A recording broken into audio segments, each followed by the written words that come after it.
Destiny 2's Monument of Triumph Update 9.7.0 changed LOD behavior and texture streaming. These tested settings restore performance without breaking visibility. Bungie pushed 3 rendering layer changes in 9.7.0 that affect frame pacing and VRAM allocation.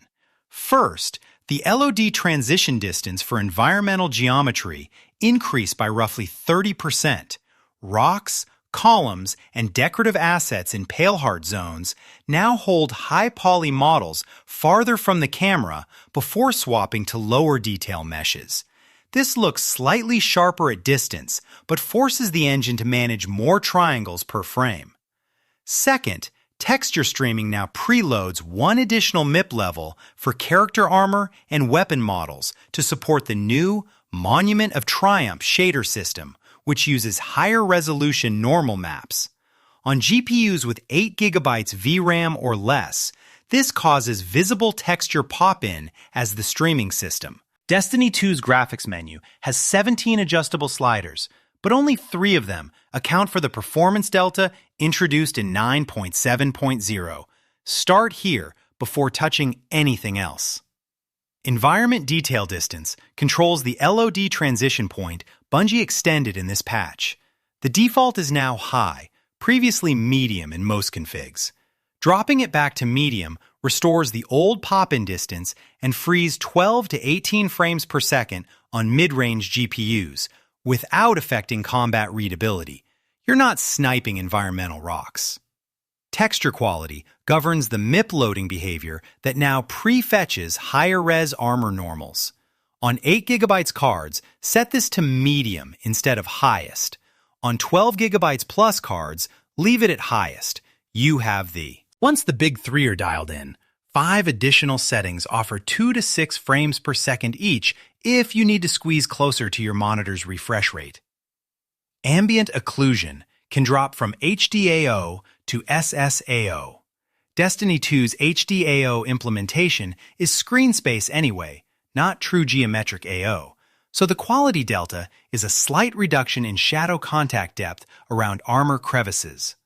SSAO is 4 to 5 frames per second cheaper and visually identical in motion.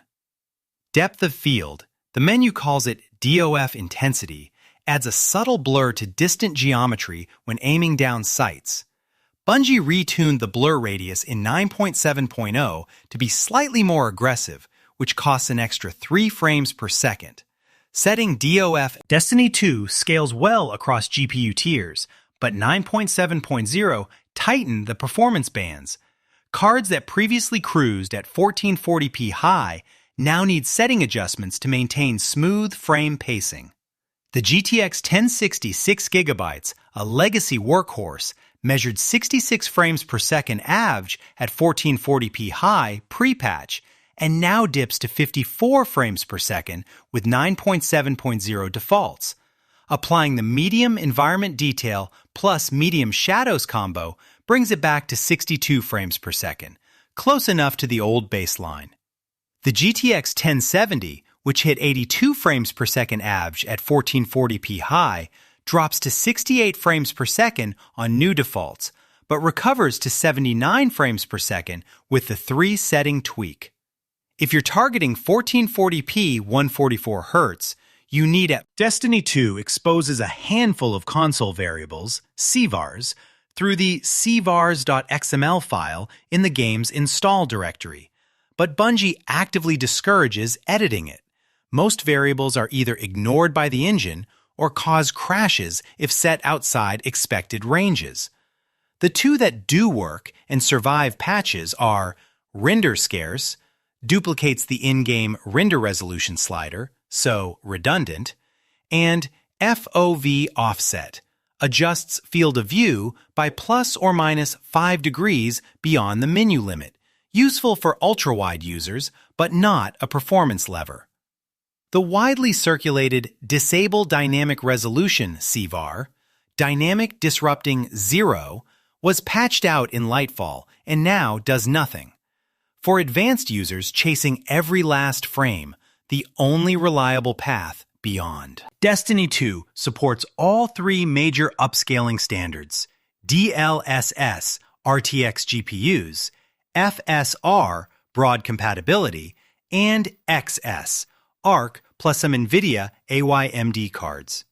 But the quality to performance ratio shifted in 9.7.0 because of the increased native rendering load. DLSS quality mode used to be the sweet spot for 1440p players targeting 120 frames per second, but the new geometry density pushes the upscaler into artifact territory, shimmering on shader glows, aliasing on distant enemy outlines. DLSS balanced or performance mode now produces a cleaner image because the lower internal resolution gives the algorithm more headroom to resolve detail without temporal instability. FSR 3.1, AYMD's latest, handles Destiny 2's new shader normals better than. Build your free playbook for any GPU at betterfps.com/optimize.